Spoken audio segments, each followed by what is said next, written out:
नमस्कार, आप देख रहे हैं मनी सेंट्रल और मैं हूं आपके साथ विशाल शर्मा। सरकार द्वारा जारी 8वें वेतन आयोग के टर्म्स ऑफ रेफरेंस को लेकर केंद्र सरकार के लगभग सभी कर्मचारी और पेंशनर संगठन जो हैं नाराज हैं। लेकिन आज सरकार की तरफ से बड़ा संकेत मिला। उम्मीद की जा रही है कि इस संकेत से कुछ जो है गिले शिकवे जो है वो दूर हो जाएंगे। तो चलिए आज इसी मुद्दे पर विस्तार से चर्चा करेंगे। पूरी चर्चा में शामिल होने के लिए हमारे साथ मौजूद हैं हमारे सहयोगी और वरिष्ठ आर्थिक पत्रकार प्रवीण शर्मा सर, आपका मनी सेंट्रल में बहुत स्वागत है। धन्यवाद विशाल। 8वें वेतन आयोग को लेकर हाल ही में जारी हुए टर्म्स ऑफ रेफरेंस यानी टीओआर ने सरकारी कर्मचारियों और पेंशनर्स के बीच नई हलचल पैदा कर दी। 3 नवंबर को जारी हुए टीओआर में सबसे बड़ी कमी जो थी ये मानी जा रही थी कि इसमें 8वें वेतन आयोग की सिफारिशें जो है कब लागू होगी इसका जिक्र ही नहीं है। 69 लाख पेंशनर्स को 8वें वेतन आयोग का फायदा मिलेगा या नहीं ये भी नहीं बताया गया। लेकिन आज सरकार के जो है कर्मचारियों और पेंशनर्स की जो है चिंता को दूर करने की कोशिश की। क्या कहा सरकार ने, जानने और समझने की कोशिश करेंगे। इसके अलावा चर्चा करेंगे नए लेबर कोड को लेकर आई एसबीआई रिसर्च की रिपोर्ट। इस रिपोर्ट में दावा किया गया कि नए लेबर कोड लागू होने के बाद देश में रोजगार और कंजम्पशन दोनों पर जो है पॉजिटिव असर पड़ेगा। इसके अलावा इस रिपोर्ट में बेरोजगारी को लेकर भी जो है बड़ी भविष्यवाणी की गई। क्या कहा गया इस रिपोर्ट में, विस्तार से करेंगे चर्चा। और अंतिम में चर्चा करेंगे हाउस होल्ड सेविंग्स की। महामारी के बाद जिस तरह से लोगों की सेविंग्स गिर रही है और कर्ज बढ़ रहा है, उस स्थिति में अब जो है सुधार हो रहा है। आंकड़े बता रहे हैं कि अब स्थिति जो है एकदम पलट चुकी है। क्या कह रहे हैं आंकड़े, इसको भी डिकोड करने की कोशिश करेंगे। तो चलिए बिना देर किए फटाफट करते हैं मनी सेंट्रल की शुरुआत। 8th पे कमीशन को लेकर रिटायर्ड सरकारी कर्मचारियों में चिंता थी कि कहीं उनकी पेंशन में होने वाला जो संशोधन है यानी जो पेंशन रिवीजन है इस बार बाहर न रह जाए। लेकिन केंद्रीय मंत्री जो है जितेंद्र सिंह ने साफ कहा है कि हर पेंशनर्स और फैमिली पेंशनर का जो हित है वो सुरक्षित रहेगा। Over to you Praveen sir. लगातार जब से 8वें वेतन आयोग के गठन का जो ऐलान किया गया है, तमाम जितने भी जो सरकारी कर्मचारी वर्ग के लोग हों, जो पेंशनर्स हों, वो एकदम काफ़ी नाराज़ हैं। वो कह रहे हैं कि बताइए फला चीज़ छूटी हुई है, ये चीज़ों को ऐड नहीं किया गया, ये चीज़ मिस है। कई बातें जो सामने आ रही थी। इसके बाद जो है बीच में सर एक सरकार को पीआईबी फैक्ट चेक भी करना पड़ गया। बिल्कुल। उसके बाद अब ये खबर आ रही है, बहुत बड़ी खबर है, जिस पर जो कहा गया कि एक मंत्री साहब का बयान आ रहा है। ओवर टू यू सर, क्या बातें आई हैं सामने और क्या ये बहुत बड़ा रिलीफ देंगी कि नहीं? नहीं, बिल्कुल सरकार की तरफ से सबसे बड़ा क्लैरिफिकेशन है एक तरह का। और उन तमाम जो आशंकाएं थीं जी, खास तौर पे पेंशन को लेके, बाकी तमाम मसलों पे अलग अलग तरह के राय हैं, लेकिन पेंशन को लेके और 69 लाख पेंशनरों को लेके, उनके परिवारों को लेके एक आशंका ये जताई जा रही थी कि साहब जो टीओआर जो आया है इसमें पेंशन रिवीजन को लेके कोई जिक्र नहीं किया गया है जी। इसको लेके एक बड़ा वो था कि क्या यहाँ पे जो 8वें वेतन आयोग का फ़ायदा पेंशनर्स को नहीं मिलेगा, क्या उनकी पेंशन रिवाइज नहीं होंगी। इसको लेके जो एक बड़ा एक मसला पैदा हो रहा था, उसको लेके प्रधानमंत्री नरेंद्र मोदी को चिट्ठी भी गई कर्मचारी संगठनों की तरफ से। अब उस पर जो जितेंद्र सिंह हैं, जो मंत्री हैं कार्मिक मामलों के, उनकी तरफ से एक मीडिया आउटलेट के साथ बातचीत में उन्होंने इस पूरे उसको आशंकाओं को खारिज किया है। उन्होंने कहा है कि ऐसी कोई बात नहीं है, जब सिफारिशें आएंगी तो उसमें ऑटोमेटिकली इनको इंक्लूड किया जाएगा। उन्होंने कहा है सर कि जैसे पहले सभी पे कमीशंस में जो है पेंशन अपने आप रिवाइज होती रही है, वैसे ही 8th सीपीसी यानी जो 8वें वेतन आयोग में भी ये ऑटोमेटिक रूप से हो जाएगा। चाहे ये बात टीओआर को लेकर हो यानी टर्म्स ऑफ रेफरेंस को लेकर हो, उसमें लिखी बात हो ना हो, वो कह रहे हैं कि डरने की कोई ज़रूरत नहीं है। और सर मैं आपका ध्यान जो है कन्वीनर जो है एनसीजेसीएम के शिव गोपाल मिश्रा साहब की जब हम लोग लाइव में जो चर्चा कर रहे थे, उन्होंने भी एक बात कही थी कि विशाल जी आप लोग बेफालतू का जो है इतना परेशान हो रहे हैं। वो कह रहे थे कि कई बार ऐसा हुआ है कि जिस तरह की जो बातें कही जा रही थी कि भाई उस पर सरकारी बोझ जो है वो बहुत ज़्यादा पड़ता हुआ दिखेगा, और जो फिस्कल प्रूडेंस की बात कही जा रही थी उसको लेकर भी वो कह रहे थे कि देखिए आप पिछला वाला भी आप देखिएगा 7वें वेतन आयोग की, अगर आप देखिएगा गजट नोटिफिकेशन, 6ठे वेतन आयोग का भी अगर गजट नोटिफिकेशन आप देखिएगा, उन सब में भी ये बातें लिखी हुई थी, लेकिन ऐसा हुआ कुछ नहीं। तो सर क्या इन दोनों बातों को क्लब करके देखा जाए? नहीं, बिल्कुल सरकार की तरफ से अब देखिए, बाकी ये भी नहीं कह सकते कि जो कर्मचारी संगठनों की जो एक आपत्ति है या आशंका है वो निराधार है। लेकिन अब चूंकि सरकार की तरफ से इस पे साफ तौर पे ये कहा गया है, सरकार ने एश्योर किया है कि यहाँ जो पेंशनर्स हैं, उनके परिवार हैं, उनको लेके किसी तरह की दिक्कत नहीं होगी। पेंशन उनको लेके पेंशन्स पर रिवीजन होगा और जैसा 8वें वेतन आयोग में तय होगा उस हिसाब से पेंशन्स भी बढ़ेंगी।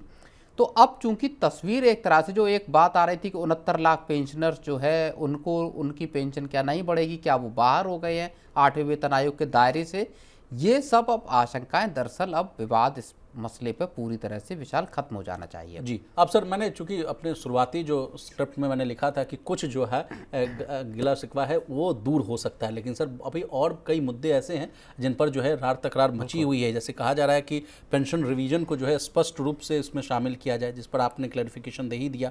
फिर उसके बाद कहा जा रहा है कि अनफंडेड कॉस्ट वाली जो है वैसे सब जो है एकदम हटाए जाएं टीओआर में से। कहा जा रहा है कि ओपीएस पर जो है जो फटाफट है आप फैसला लीजिए, और 8th जो है पे कमीशन यानी सीपीसी है उसको लागू करने की जो तारीख है अब 1 जनवरी 2026, ये एकदम सुनिश्चित करवाइए टीओआर में लिखने को। इस पर आप क्या कहना चाहेंगे? नहीं, बिल्कुल ये बात सही है कि मान लीजिए पेंशन का मसला, चलिए 69 लाख लोगों की पेंशन का मसला सुलझता हुआ दिखाई दे रहा है, जहां सरकार ने खुद अपनी तरफ से आश्वस्त किया है। लेकिन अब जो मसला है एक पुरानी पेंशन का, जिसको लेके एक जो टर्म कहा गया है उसको हटाने की कि impact of unfunded cost of non contributory pension schemes, वो हटाने की बात, और 1 जनवरी 2026 से इसको लागू करने की, ये दो चीज़ें ऐसी हैं जो अभी भी फंसी हुई हैं। पुरानी पेंशन का जहाँ तक मसला है इसको सरकार लेकर आने वाली नहीं है, ये बात तकरीबन तय है। अब इसको लेके आंदोलन हो या जो भी चीज़ें हों, लेकिन सरकार ने इसको यहाँ पे अगर इस टर्म का यूज़ किया है और साफ कर दिया है, और सरकार ने न केवल टीओआर बल्कि उसके बाहर भी, चाहे संसद हो या संसद के बाहर हो, सरकार की तरफ से साफ तौर पे ये कहा गया है कि पुरानी पेंशन साफ नहीं आएगी। यूपीएस आपके पास है, यूपीएस में नहीं जाना तो एनपीएस आपके पास है, इन दोनों स्कीमों में से किसी एक का चुनाव आपको करना होगा, यहाँ रहना पड़ेगा। तो अब 30 तारीख लास्ट डे है जब आप यूपीएस का चुनाव कर सकते हैं। तो जाहिर तौर पे सरकार पुरानी पेंशन लाए, इस बात की संभावना विशाल बहुत कम है, और ख़ास तौर पे तब अब और कम हो जाती है जबकि बिहार के इलेक्शन हुए, एनडीए को एक बड़ी जीत मिली, और पुरानी पेंशन का मसला लेकर आए जो महागठबंधन था, कांग्रेस थी, वहाँ उनको हार का सामना करना पड़ा। इसका मतलब ये है कि सरकार को भी अब इस बात का संकेत, एक तरह से आप सरकार के लिए विंडिकेशन है कि साहब पुरानी पेंशन पर अगर आप अपने रुख पर अड़े रहते हैं तब भी इसका कोई पॉलिटिकल खामियाजा उनको उठाना नहीं पड़ेगा। अब प्रवीण सर, चूंकि रंजना मैडम का भी एक जो है वीडियो बहुत तेज़ी से वायरल हो रहा था, और जीआईबी फैक्ट चेक वाला भी मामला है, इस बात को भी हम आपसे समझना चाहेंगे। जिस तरह से 8वें वेतन आयोग को जो है गठन की बात सबसे देखी जा रही है, कई तरह की अफवाहें भी जो हैं सोशल मीडिया पर आप देखिए वो भी जो है फैलते हुए नजर आ रहे हैं, वायरल होते हुए नजर आ रहे हैं। आपसे समझना चाहेंगे कि सर क्या इन अफवाहों को कैसे तवज्जो दी जाए? या खुद उन्होंने ही कहा था कि मीडिया को बहुत रिस्पॉन्सिबली एक काम करने की ज़रूरत है, बार बार आप अपनी चीज़ों को क्रॉस चेक कीजिए किसी भी खबर को छापने को लेकर, वो बात सही है। लेकिन आप ये भी बात मान के चलिए कि 8वें वेतन आयोग का गठन हो गया है, अब मीटिंग्स होंगी, अब जैसे जैसे कदम, 18 महीने का वक्त है, 18 महीने के बाद सिफारिशें आएंगी कम से कम। लेकिन ये 18 महीने ऐसा नहीं है कि बिल्कुल खाली जाएंगे। इन 18 महीनों में जितने बार मीटिंग होगी, जितने बार कोई ड्राफ्ट आएगा, जितने बार सुझाव आएंगे, जितने बार सुझाव वापस होंगे, खारिज होंगे, या मतभेद पैदा होंगे कर्मचारी संगठनों के बीच में और आयोग के बीच में, वो सब चीज़ें धीरे धीरे निकलकर मीडिया में भी आएंगी, निकल के सार्वजनिक प्लेटफॉर्म पे भी आएंगी। बहुत सारी चीज़ें उसमें सही होंगी, और बहुत सारी, मतलब बहुत ज़्यादा चीज़ें ऐसी होंगी जो अफवाहें होंगी, जो गलत होंगी जानकारियाँ, तो उनका बार बार रिबटल भी होगा, उनको लेके सरकार भी बार बार सफाई सरकार को या आयोग को देनी भी पड़ेगी। अभी देखिए ना प्रवीण सर, लगातार लगता है कि 2 बार ऐसा देखने को मिल रहा है कि ज्ञापन लेकर लोग जो है देश के वित्त मंत्री के पास लोग पहुंच गए, उसके बाद वहां तक अगर मामला नहीं सलटता हुआ दिखा तो प्रधानमंत्री मोदी साहब के पास भी लोग जाते हुए दिख रहे हैं कि भाई ये चीज़ें हैं, कमी इनको दुरुस्त कीजिए। तो अभी से ही जो है रार तकरार जो है और जो है आवेदन का या रिजोल्यूशन करने की जो प्रक्रिया है वो चलती हुई दिख रही है। नहीं, कर्मचारी अपने जो मूवमेंट मैं कहूँगा, या अपना जो एक फ्लैग है उसको डाउन करने के मूड में नहीं है। कर्मचारी इस मोमेंटम को बना के रखना चाहते हैं कि किसी भी पॉइंट पर वो न तो पीछे हटना चाहते, न ही वो ये चाहते कि कोई भी चीज़ अनरिटन फॉर्म में रहे, बिना लिखित कोई चीज ना रहे, हर चीज लिखित डॉक्यूमेंटेड हो और verbal हर ना हो। चीज पर सरकार की तरफ से पूरी आश्वस्ति जो है उनको दी जाए। सरकार बिल्कुल पक्के तौर पे ये कहे कि ये चीज आपको मिल रही है, ये चीज आपको मिल रही है, चाहे पुरानी पेंशन हो, चाहे पेंशन के रिवीजन की बात हो। कर्मचारी टीओआर में ही चाहते थे कि साहब ये आप लिखकर हमको यहाँ दे दीजिए, जी जबकि अब जब जो मंत्री जी कह रहे हैं उस हिसाब से आपको यहाँ भले नहीं है, लेकिन जब सिफारिशें आएंगी उसमें सारी चीज़ें इंक्लूड होंगी। तो कर्मचारी अपने दरअसल रुख को एकदम बिल्कुल साफ तौर पे लेके चल रहे हैं कि ये 10 साल बाद मिला हुआ मौका है, इस मौके को पूरी तरह से भुना लेना है, यहाँ कोई कोर कसर नहीं छोड़नी। तो आप कह रहे हैं सर कि वर्बल से काम नहीं चलेगा, गजट में जो है आप नोटिफाई कीजिए। बिल्कुल, कर्मचारी चाहते हैं कि सारी चीज़ें लिखित रूप से हों, एक एक चीज़ को सरकार मान ले तुरंत, पहले ही 18 महीने का इंतजार भी कर्मचारी संगठन नहीं चाहते। चलिए सर आगे बढ़ते हैं। भारत सरकार ने पुराने लेबर लॉ की जगह 4 नए लेबर कोड लागू कर दिए हैं। भारत में पहले 29 अलग अलग जो है लेबर लॉज थे जो कंफ्यूजिंग थे, अब इन्हें जो है 4 कोड्स में समेट दिया गया है। Code on wages, industrial relations code, code on social security और OSHWC कोड। ये वेज कोड जो है 21 नवंबर 2025 से एक्टिव हो गया है और अगले जो है 45 दिन में डिटेल्ड जो है रूल्स जो है वो नोटिफाई भी हो जाएंगे, जिसके तहत जो है सभी कंपनियों को अपने सैलरी स्ट्रक्चर को जो है रीस्ट्रक्चर भी करना होगा। आज इसी लेबर कोड को लेकर SBI रिसर्च ने एक रिपोर्ट पेश की। कहा जा रहा है कि नए नियमों में जो है कहा जा रहा है कि इससे लाखों नई नौकरियां जो है वो पैदा होंगी। देश में जो है बेरोजगारी जो है कम होने की बात कही जा रही है। सर आपसे न्यूज़ रूम में भी चर्चा हो रही थी कि विदिन 2 डेज एक रिपोर्ट आ जाती है, उसके बाद इसमें कहा जाता है कि अच्छी खासी नौकरियां यानी 70 लाख नौकरियां जो हैं वो पैदा होंगी। बेरोजगारी जो है 1% से अधिक की जो है उसमें भी गिरावट आती हुई दिख रही है और बड़ा जो है गुडी जो न्यूज़ वो सामने आता हुआ दिख रहा है। सौम्यकांति घोष साहब जो इसको लीड करते हैं SBI रिसर्च की रिपोर्ट को, कैसे देख रहे हैं इस रिपोर्ट को सर? और सबसे पहले आपसे पहली प्रतिक्रिया लेना चाहेंगे लेबर कोड को। नहीं, देखिए, मेरी पहली प्रतिक्रिया जो है, जो हम पिछले 2-3 दफ़े जितने बार हमने लेबर कोड पे एक्सटेंसिव, मुझे लगता है कि मनी जो 9 पे हमने बात की है लेबर कोड को लेकर, ये सर इनका 50 करोड़ से अधिक जो कामगारों से सरोकार था, इसलिए हम लोगों ने इस मुद्दे को बहुत ही इंटेंसिवली कवर और वो सरकार का चूंकि पॉलिसी लेवल का एक बड़ा रिफॉर्म है, GST के बाद का इस साल का सबसे बड़ा एक तरह से मैं कहूँगा कि रिफॉर्म है, जहाँ पे कि देश के जो करोड़ों वर्कफोर्स है उसको ऑर्गेनाइज करने की कोशिश की गई है, उसको स्ट्रीमलाइन करने की सरकार ने कोशिश की है। महत्व तो इस चीज़ का इसलिए भी है कि 5 साल से ये लेबर कोड पेंडिंग पड़े हुए थे और किसी न किसी वजह से सरकार इनको इम्प्लीमेंट नहीं कर पा रही थी। अब सरकार ने अपनी इच्छा शक्ति या विल दिखाई और इनको लागू किया, तो इसका असर देखिए पूरे देश की इकोनॉमी पर पड़ना तय है। नौकरियों पर भी इसका असर पड़ेगा पॉजिटिव वे में, यहाँ पे बड़ी तादाद में नौकरियाँ पैदा होंगी। इकोनॉमी को जाहिर तौर पे इसका फ़ायदा होगा, इंडस्ट्री को भी इसका फ़ायदा होने की पूरी उम्मीद है। कॉस्ट बढ़ेगी, ये कुछ रिपोर्ट्स ऐसी आ रही, चाहे रियल्टी सेक्टर या दूसरे सेक्टरों जहाँ पे HR कॉस्ट आपकी बढ़ने की बात है, चाहे आपको सोशल सिक्योरिटी देनी हो, लेकिन उसमें भी ये चीज़ आ रही है कि बहुत ज़्यादा असर नहीं पड़ेगा।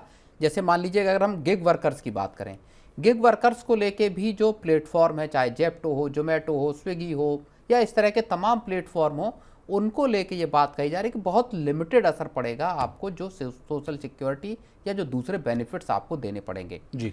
तो एक बात तो ये चीज़ तय हो गई। अब बात आती है कि जो SBI रिसर्च की जो रिपोर्ट आई है, जिसमें कहा गया है कि 77 लाख के आसपास नौकरियां पैदा होंगी, पर कैपिटा एक्सपेंडिचर जो है, एक्सपेंस जो है जी, वो भी प्रति व्यक्ति उसमें भी करीब 66 रुपए की बात बढ़ोतरी होगी प्रतिदिन की। मेरा इस बात पे मतभेद नहीं है कि नौकरियां बढ़ेंगी कि नहीं, नौकरियां बढ़ना बिल्कुल तय है और फॉर्मलाइजेशन ऑफ इकोनॉमी भी होगा, फॉर्मलाइजेशन ऑफ वर्कफोर्स भी होगा। मेरा कहना यह है कि जो नंबर हैं दरअसल क्या वो उतने नंबर में बढ़ेंगे, वो किन तरह से उस आंकड़ों पे पहुंचा गया कि 77 लाख का जो बात आप कह रहे हैं कि 2 दिन का ही समय हुआ है, इसका किस तरह से ये प्रोजेक्शन हुए कि साहब आप इतनी नौकरियां बढ़ेंगी या इतना, वो थोड़ा सा मुझे लगता है, अब जाहिर तौर पे हो सकता है 50 लाख बढ़े, हो सकता है 40 लाख बढ़े, हो सकता है 1 करोड़ नौकरियां बढ़े। सर, लेकिन सर एक अच्छी बात इस रिपोर्ट में ये भी कही गई है कि ज़्यादा से ज़्यादा लोग जो है फॉर्मल जॉब्स में आएंगे, जो कहा जा रहा है कि अभी देश में जो ये है, बात हम बार बार हमने कही है, अपने जितने भी बार हम लोगों ने डिस्कशन किया है, दिस इज ये पूरे के पूरे जो लेबर फोर्स है, पूरा पूरा वर्क फोर्स है, उसको दरअसल फॉर्मलाइज करने में बहुत बड़ा रोल निभाएगा, क्योंकि आप सबको पीएफ के साथ जोड़ रहे हैं।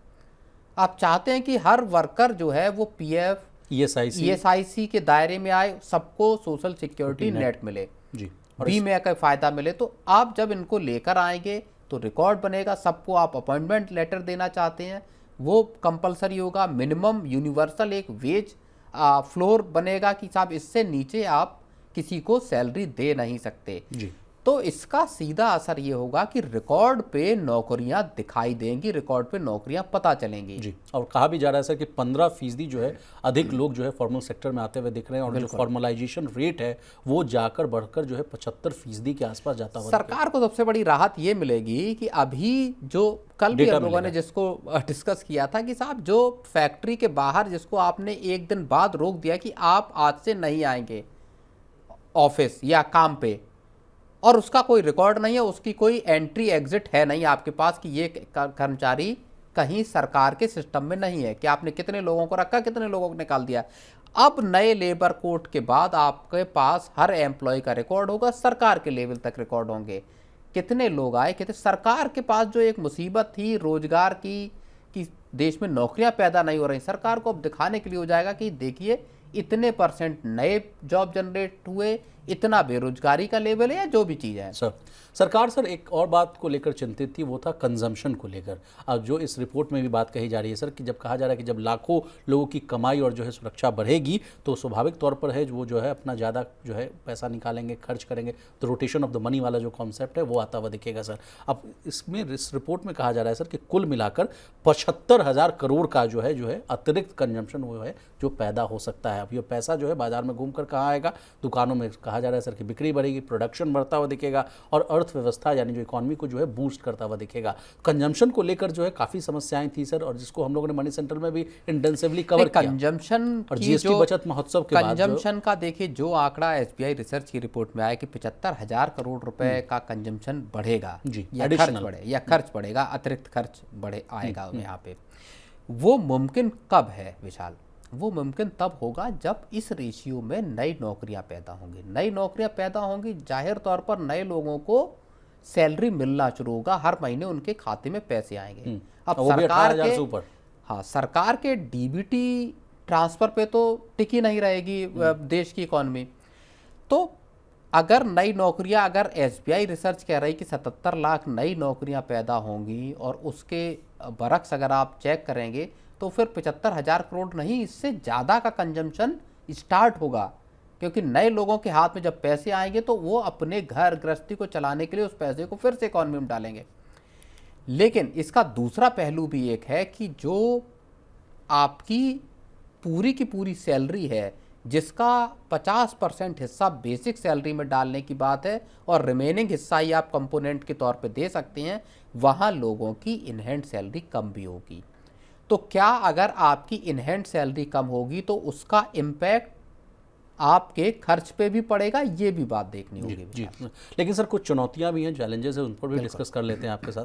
कहा जा रहा है कि सभी राज्यों में एक जैसी जो है ये नियम जो है लेबर कोड वाली वो एक जैसी इंप्लीमेंट होती हुई भी नहीं आएगी, क्योंकि कहा जा रहा है कि ये स्टेट सब्जेक्ट वाला भी मामला हो सकता है। तो इसका असर भी सर अलग अलग पड़ता हुआ दिखेगा स्टेट्स में। बिल्कुल, देखिए सरकार ने लेबर कोड दे दिया, अब राज्यों को इनको अपने यहाँ लागू करना पड़ेगा, अपने यहाँ वेजेस को तय करना होगा।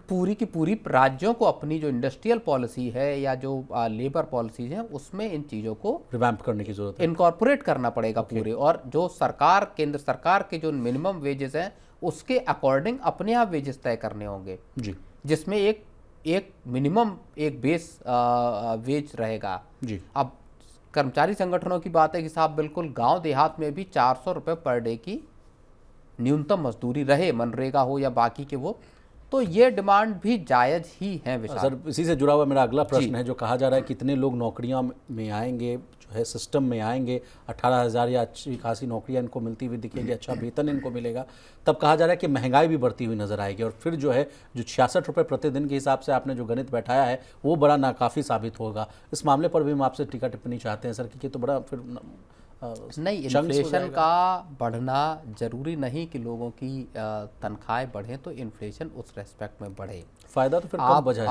आप बिल्कुल अभी के सिनेरियो से इस चीज़ को समझ लीजिए। हो सकता है आगे ऐसा भी हो कि बढ़े, लेकिन एक मैं इंस्टेंस केवल बता के चीज़ को छोड़ूंगा कि एक साल पहले अगर आप देखेंगे तो 6.1% या 6.2% के आसपास, 6.21% के आसपास महंगाई पहुंच गई थी, रिटेल इन्फ्लेशन। जी और अभी रिटेल इन्फ्लेशन कितनी है अक्टूबर में? जी 0.25%। 0.25%। सर अप्रैल में अब 3.16 थी, मई में ये 2.82 के आसपास है, जून में 2.10, जुलाई 1.61, अगस्त 2.07, सितंबर 1.44 और अक्टूबर में जैसा आपने कहा 0.25।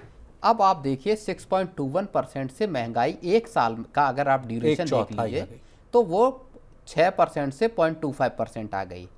ये तो है नहीं कि पिछले साल लोगों की पर कैपिटा इनकम ज़्यादा थी, इस साल लोगों की पर कैपिटा इनकम कम हुई। ये भी नहीं है कि लोगों की नौकरियां ज़्यादा चली गई, नई नौकरियां सृजित नहीं हुई। अगर आप ईपीएफओ का ही डेटा देखेंगे तो फॉर्मल जॉब क्रिएशन ही अच्छा खासा मंथ ऑन मंथ हुआ है।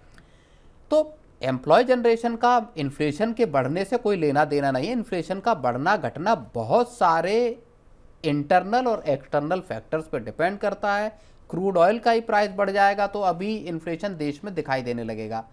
जी तो क्रॉप का है, मॉनसून का है, there are number of factors जिनकी वजह से इन्फ्लेशन। तो ये आउटराइटली ये कहना कि आप यहाँ पे महंगाई में बहुत ज़्यादा वृद्धि होगी, मुझे ऐसा नहीं लेकिन दिखाई सर देता। लेबर कोड की बात हो रही है तो इसको एक और पॉइंट है, इसको भी डिस्कस करना बनता है। सर कहा जा रहा है कि सरकार तो इस कोड को जो है कह रही है कि कर्मचारियों और मजदूरों के हित में बता रही है, लेकिन सर जो कर्मचारी संगठन है, सॉरी माफ़ कीजिएगा, मजदूर संगठन जो है जी। और इसे कह रहे हैं कि ये मजदूर विरोधी है और कहा जा रहा है कि इसको उद्योगपतियों के हित में रखकर जो है बनाया गया है। और जैसा कि आपको भी पता है सर, कल जो है धरना प्रदर्शन जो है और तमाम इंटक ईटक और तमाम जितने भी जो मजदूर संगठन हैं, आप कह रहे थे कि बीपीएस को अगर छोड़ दिया जाए तो बाकी तमाम जितने भी भारतीय मजदूर संघ, हाँ भारतीय मजदूर संघ को अगर मान लीजिए छोड़ दिया जाए तो तमाम जितने भी जो है मजदूर संगठन वो उसके विरोध में खड़े उतरते हुए दिख रहे हैं। क्या फैक्टर्स है सर? तमाम जैसे 8वें वेतन आयोग में भी हम लोगों ने देखा तो एक क्रोनोलॉजी मुझे समझ नहीं आती कि 8वें वेतन आयोग को लेकर भी कहा जा रहा है कि ये मुफीद चीज़ नहीं है भाई, फिर उसके बाद ये कहा जा रहा है कि लेबर कोड आप कह रहे हैं कि भाई तमाम वर्षों के बाद इसको मैंने बदला है और ये बहुत बड़ी इतिहास की सबसे बड़ी जो है रिफॉर्म्स की बात कही जा रही है। तो क्या है ये मामला सर? इसको भी नहीं समझ में देखिए, आए। अब जो मांग है कि 400 रुपये डेली वेज हो, 25 लाख रुपए तक का आपका हेल्थ इंश्योरेंस हो, लोगों का इंश्योरेंस दिया जाए, फिर एम्प्लॉयमेंट गारंटी हो अर्बन एरियाज़ में, उसके अलावा आपका सोशल सिक्योरिटी दी जाए सभी मज़दूरों को, रूरल और अर्बन सब में। तो ये कुछ मांगे हैं जिनको लेके जो मज़दूर संगठन है, जो ट्रेड यूनियन है, वो धरना प्रदर्शन करने की बात है 26 तारीख को। अब सरकार क्या कुछ मॉडिफिकेशन करती है इनमें, इन कर्मचारियों की मांगों को लेके, हो सकता है सरकार इनमें से कुछ चीज़ों को इनकॉर्पोरेट करे या हो सकता है आगे करने की बात करे, की भी जा सकती हैं इनमें से, ऐसा कुछ नहीं है। लेकिन ओवरऑल अगर आप पूरे के पूरे लेबर कोड को देखेंगे तो ये वास्तव में नए भारत की या विकसित होते हुए एक देश के लिए बढ़ाया जाने वाला एक बहुत सही और बहुत सटीक कदम है, जिसको उठाया जाना वाकई वक्त की ज़रूरत थी। क्योंकि देश में जो इकोनॉमी को चलाने को लेके आपके वर्क फोर्स, और इसका एक बहुत बड़ा फ़ायदा इस चीज़ में भी होगा कि जो वोकेशनल ट्रेनिंग है, जो अप्लाइड मैं जिसको बोलता हूँ कि ट्रेनिंग है, जो सीधे आपको काम के लिए या इंडस्ट्री के लिए स्किल्ड बनाती है, उसको लेके भी चीज़ें सिस्टम गियर अप होना शुरू होगा इन लेबर कोड्स के आने से विचार। और तमाम फैक्टर्स भी बताए गए इसमें सर। कहा गया कि गिग इकॉनमी को जोड़ने की कोशिश की गई, 50% की जो आबादी महिलाओं को है उनके लिए बहुत ज़्यादा जो है प्रोत्साहन फायदे बताए गए हैं, तमाम चीज़ें हैं। लेकिन फिर भी देखना होगा सर कि इनकी मांग क्या है। चलिए आगे बढ़ते हैं सर। भारतीय घरों की जो जेबें हैं वो फिर से भरने लगी हैं। महामारी के बाद जिस तरह डिपॉजिट्स गिर रही थी और कर्ज बढ़ रहा था, अब हालात जो है वो पलट चुके हैं। अच्छी आमदनी, तेज अर्थव्यवस्था और शेयर बाजार की चमक ने लोगों की जो वित्तीय सेहत है उसमें ज़बरदस्त सुधार किया है। कर्ज अब उतर रहा है, बचत बढ़ रही है और लोगों की जो बचत है जो बैंकों से निकलकर अब शेयरों में जो है तेज़ी से शिफ्ट हो रही है। अब प्रवीण सर, भारत की जो फैमिली फाइनेंस है अब क्या नई दिशा में दौड़ रही है क्या? नहीं, जो 2023 यानी 2022-23 का जो दौर था, जो कोविड का दौर था, जहाँ पे कि रिकॉर्ड कर्ज दिखाई दे रहा था, रिकॉर्ड लाइबिलिटीज़ दिखाई दे रही थी भारतीय परिवारों के पास। जो नेट फाइनेंशियल असेट्स हैं वो 50 साल के लो पे पहुंच गए थे विशाल। उसके बाद से एक बड़ा टर्न अराउंड, और फिर से एक बार नेट फाइनेंशियल असेट्स को अगर आप देखेंगे तो उसमें यहाँ पे होता हुआ दिखाई दे रहा है जी। और इसका एक जो बड़ा इंडिकेटर है या जो समझने वाला पॉइंट है वो यहाँ ये है कि पिछले एक साल में अगर आप मार्केट्स को देखेंगे, चाहे शेयर बाजार हो चाहे म्यूचुअल फंड हो, उनका परफॉर्मेंस खराब रहा है। ओके। इसके बावजूद अगर आप देखेंगे equities as a percentage of financial assets जी। तो वो FY20 में यानी 2019-20 में 4.1% था, जो कि 2022 में 21-22 में 8.8% आया और 2022-23 में 7.3% के लो पे चला गया था जी। उसके बाद ये फिर बढ़ाए 8.7% पे आया और FY25 में ये डबल हो गया। 15.1% पे पहुंच गया। यानी ये तब 2024-25 में हो रहा है, जबकि बाजार जो है वो पिटता हुआ हमने देखा। जी जी। अब बाजारों की आपने बात कर दी सर, तो एक साल में अगर निफ्टी का परफॉर्मेंस देखें तो 6.87 के आसपास है और अच्छी खासी, मतलब उतनी तो अच्छी नहीं बताई जाएगी, लेकिन अगर आप फैक्टर से तमाम एसेट क्लास से अगर इसका कंपैरिजन करें, गोल्ड से करिए, ETF से करिए, म्यूचुअल फंड से करिए सर, तो कम ही है। लेकिन सर आपने ठीक बात कहा कि जो घरों के जो फाइनेंशियल लाइबिलिटीज़ हैं, वो तो FD में भी 7% से ऊपर का ब्याज मिल रहा है। जी जी जी। तो मार्केट ने अगर दिया है तो क्या ही इसको तो कहा जाएगा, FD से भी हल्का रिटर्न दिया है, पर दिया जो इन्फ्लेशन वाला मामला आ जाता है कि साहब इन्फ्लेशन से ज़्यादा रिटर्न। लेकिन सर FY25 में लोगों की जो नेट फाइनेंशियल एसेट्स है वो बढ़कर 9.9 लाख करोड़ हो गई। अगर GDP का इसका देखें हिस्सा तो 6% हो गई है। 19.9 जी 19.9 माफ कीजिएगा सर। और FY24 में ये जो था ये 15.94 लाख करोड़ था, यानी उस समय अगर GDP के हिसाब से अगर देखा जाए तो 5.3% के आसपास थी। और FY23 में ये 4.9% तक गिर गई थी। घरों का कर्ज जो है वो कैसे बदला है सर, ये भी डेटा दे दें हम लोग। फाइनेंशियल 25 में घरों के फाइनेंशियल लायबिलिटीज यानी कर्ज जो है कम होकर 15.7 लाख करोड़ हो गए हैं और GDP से अगर इसका कंपैरिजन करें तो 4.7% रह गई, जबकि फाइनेंशियल ईयर 24 में ये 18.8 लाख करोड़ थी, यानी GDP का अगर इसमें देखा जाए तो 6.2% के आसपास थी। यानी लोगों ने जो कर्ज जो है वो तेजी से चुकाया है। और इसके पीछे एक तर्क ये भी हो सकता है सर कि लोगों की अच्छी खासी इनकम हुई है, तभी तो वो फटाफट अपना प्री पेमेंट कर रहे होंगे। बिल्कुल, ये जो आपकी फाइनेंशियल लाइबिलिटीज़ हैं ये इसमें सब्सटेंशियली गिरावट आई है विशाल, और जो 18 लाख करोड़ यानी तकरीबन 19 लाख करोड़ के आसपास था और GDP के 6.2% पे था, यहाँ से गिर के ये सीधा 70,000 करोड़ रुपए पे आया। और जो 4.7% GDP के अगर आप परसेंटेज के तौर पे भी देखेंगे तो ये आप समझिए कि लगभग 2% का यहाँ पे गिरावट आई है। और उसी रेस्पेक्ट में आपको यहाँ पे जो आपकी जो नेट फाइनेंशियल एसेट्स हैं वो यहाँ पे बढ़ती हुई दिखाई दे रही हैं, जो तकरीबन 16 लाख करोड़ से बढ़ के सीधी 20 लाख करोड़ के आसपास पहुँच रही हैं। 5.3% से 6% पे लगभग 1% का यहाँ इजाफा हुआ है। लेकिन सर इसके उलट जो है बैंक डिपॉजिट्स में की बात कर लेते हैं, यानी बैंकों में डिपॉजिट्स जो है, बैंकों में पैसा रखने की जो हिस्सेदारी है वो लगातार घटती हुई नज़र आ रही है सर। 35.2% के आसपास रह गई, जबकि पहले यानी जबकि फाइनेंशियल 24 की बात की जाए तो ये 39.7% के आसपास थी, यानी 40% से ये गिरकर 35.2% के आसपास आया है। क्या इसका क्या मतलब निकाला जाए सर? क्या लोग अब जो है फिक्स डिपॉजिट बचत खातों में कम निवेश कर रहे हैं? उसका देखिए पहला ही जो हमने इस पूरी चर्चा में सबसे पहले बात की कि equity as a percentage of GDP, sorry financial assets, financial assets में इक्विटीज की हिस्सेदारी कितनी है, तो वो बढ़ के आपकी 15% पहुंच गई है। एक साल में डबल हो गई। वो तब हुई है जब मार्केट खुद ही बिल्कुल मुश्किल के हालात में बने ही हुए हैं। अभी भी मैं उस हिसाब से देखता हूं, लोग यानी ये मानकर चल रहे हैं कि ठीक है बाजार आज भले कमजोर प्रदर्शन कर रहा है लेकिन आने वाले वक्त में अच्छा प्रदर्शन करेगा। एक जो बिल्कुल लो पॉइंट था 7.3% का, वहाँ से आप पूरा इसको डबल मान सकते हैं। तो लोगों का या जो नए इन्वेस्टर आ रहे हैं बाजार में, नई नौकरी जो शुरू कर रहे हैं, उन सबको लगता है कि अगर आपको एक बहुत कम वक्त में अच्छी खासी पूंजी क्रिएट करनी है, और अब बहुत सारे लोग इस बात को लेकर ज़्यादा विचार विमर्श करते हैं कि किस तरह से 45 साल में या 50 में या 55 में मैक्स टू मैक्स इस पीरियड के भीतर हमको रिटायर हो जाना है। अर्ली रिटायरमेंट वाला कॉन्सेप्ट अर्ली रिटायरमेंट को लेके लोगों के अंदर अब एक फोमो इस तरह का है कि पैसा जो बच रहा है या किस तरह से अधिकतम बचाकर मार्केट में सिप में लगाया जा सकता है। और वही वजह है कि जब पैसा एक ही जगह जा सकता है, अगर आपके पास 100 रुपये हैं तो 100 रुपये या तो आप शेयर बाजार में लगा सकते हैं या फिर आप अपने सेविंग अकाउंट में डाल सकते हैं, रख सकते हैं, एफडी में डाल सकते हैं। तो वहाँ पे दिक्कत हो रही है और यहाँ पे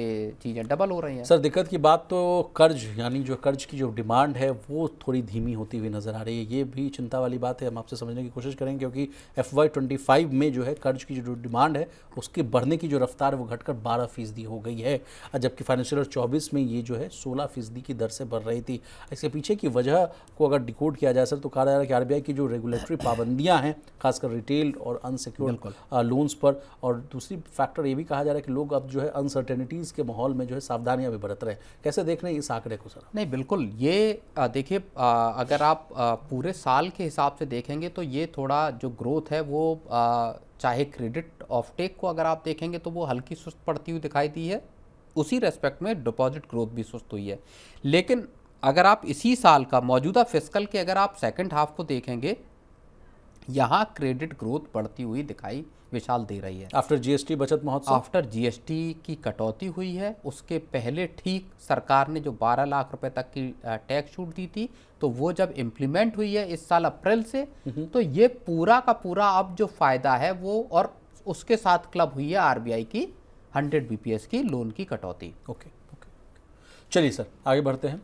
अब तक जो है बैंक लोन देने से पहले जो है बैंक्स जो है सिर्फ क्रेडिट स्कोर, इनकम का खर्च, कैश फ्लो, गारंटी यानी जिसको कि आप कोलेट्रल के नाम से जानते थे, ऐसी चीज़ें देखते थे। लेकिन अब बैंक जो है इस प्रक्रिया को एक कदम आगे बढ़ाकर लोन लेने वाले व्यक्ति का जो है क्रिमिनल रिकॉर्ड्स भी चेक करने पर जो है विचार कर रहे हैं। क्यों उठाना पड़ रहा है ये कदम बैंकों को, प्रवीण सर से जानने और समझने की कोशिश करते हैं। सर ये तो बड़ा नया ट्रेंड आ गया भाई। पहले तो आदमी को देखा जाता था कि भाई आपका कितना सिबिल स्कोर है, ये चेक होता था। भाई आपके पीछे कोई गारंटर है या नहीं, क्या कोई पर परिवार को आप ला रहे हैं कि नहीं। 50 लाख का अपार्टमेंट खरीदना है तो भाई कोई अपने मामा को ले आइए, चाचा को ले आइए, ताऊ को ले आइए। अब तो यहाँ कहा जा रहा है कि भैया आपका पहले FIR का कॉपी चेक होगा, आपके ऊपर कोई अगर क्रिमिनल केसेस हैं, फौजदारी वाला है या ये वाला है तो चेक होगा, तब मिलेगा लोन।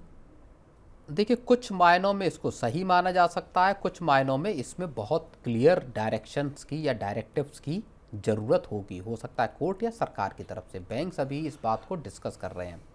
लेकिन अब आप सोचिए कि अगर किसी और आप चाहे नेताओं के क्रिमिनल उसको देख लीजिए, उसमें भी ये बात है कि आप अगर 2 साल से ज़्यादा के सजा याफ्ता हैं तो आप 6 साल नहीं लड़ सकते चुनाव। उसके बाद आप इलेक्शन लड़ सकते हैं। 6 साल की तो है, जहाँ तक मैं अगर गलत नहीं हूँ तो।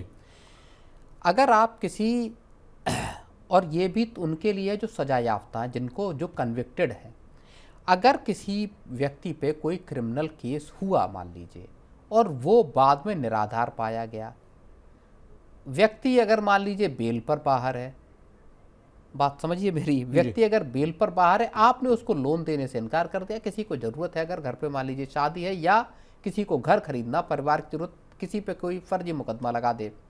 बहुत सारी फैमिलीज़ में फैमिली डिस्प्यूट्स होते हैं, वहाँ मुकदमे होते हैं, काउंटर मुकदमे होते हैं, FIR होती है, काउंटर FIR होती है। जाहिर सी बात है, हम गांव देहात सब जगह आपको दिखेंगे। अगर आप उसको क्रेडिट लेने से रोक देते हैं, इस क्रिमिनल मान लीजिए तथा कथित तौर पर अगर जो एलिजिड उसका रोल है किसी क्रिमिनल एक्टिविटी में, तो मुझे लगता है बाद में वो बरी होता तो आप उसको जो एक लोन लेने की एक जो कहूँगा कि उसकी ज़रूरत थी, आप उससे वहाँ पे उसको रोक रहे। तो यहाँ पे और इसी आशंका को देखिए मैंने तब भी व्यक्त किया था जब हमने मोबाइल फ़ोन वाले उसकी बात की थी। ये एक बहुत गलत प्रेसिडेंट हो सकता है जहाँ पे आप किसी व्यक्ति को उसके मोबाइल से वंचित कर सकते हैं। तो ये इसके साथ अगर आप इसको अगर आप जोड़ के देखेंगे तो आप ये समझिए कि लोन डिफ़ॉल्ट इस पे बहुत सतर्क, और मैं ये देखता हूँ कि बहुत ज़्यादा इस मामले को लेके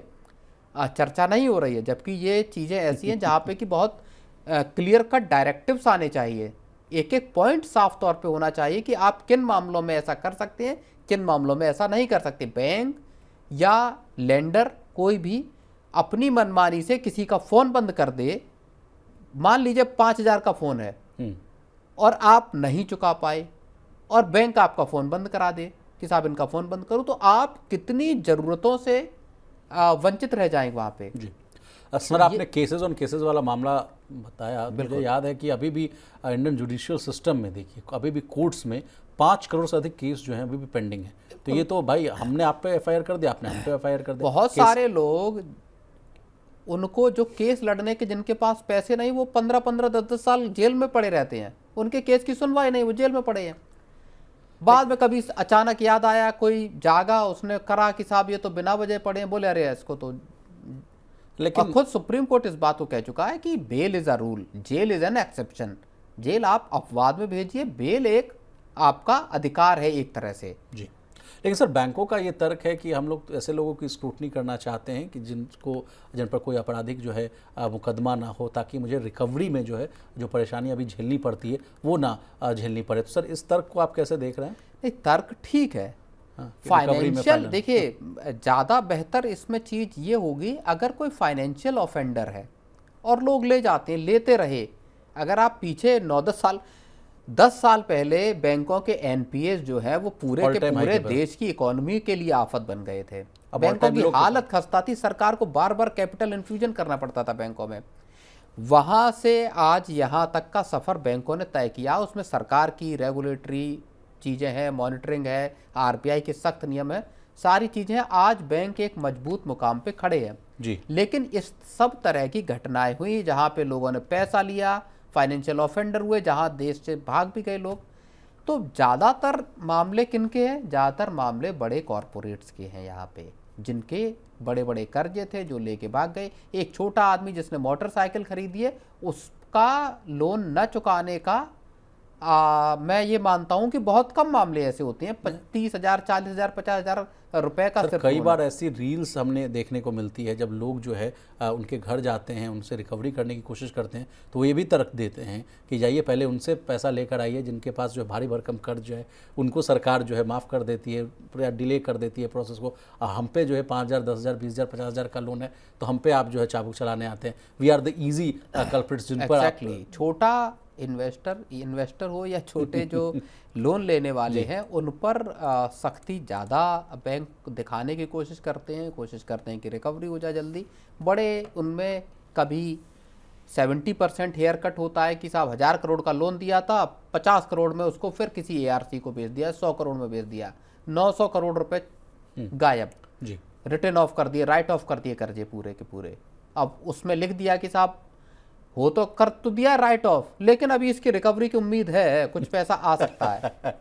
चलिए प्रवीण सर, तो ये सब बड़ी देश के साथ विडंबनाएं हैं। जी, चलिए प्रवीण सर, आज के मनी सेंटर में बस इतना ही। आपका बहुत शुक्रिया, आपने कीमती समय निकाला, तमाम विषयों को बहुत ही आसान भाषा में विस्तार से समझाने की कोशिश की। तो इसी तरह देश, दुनिया और बिजनेस जगत से जुड़ी तमाम ताज़ा तरीन खबरों के लिए बने रहिए हमारे साथ और देखते रहिए मनी।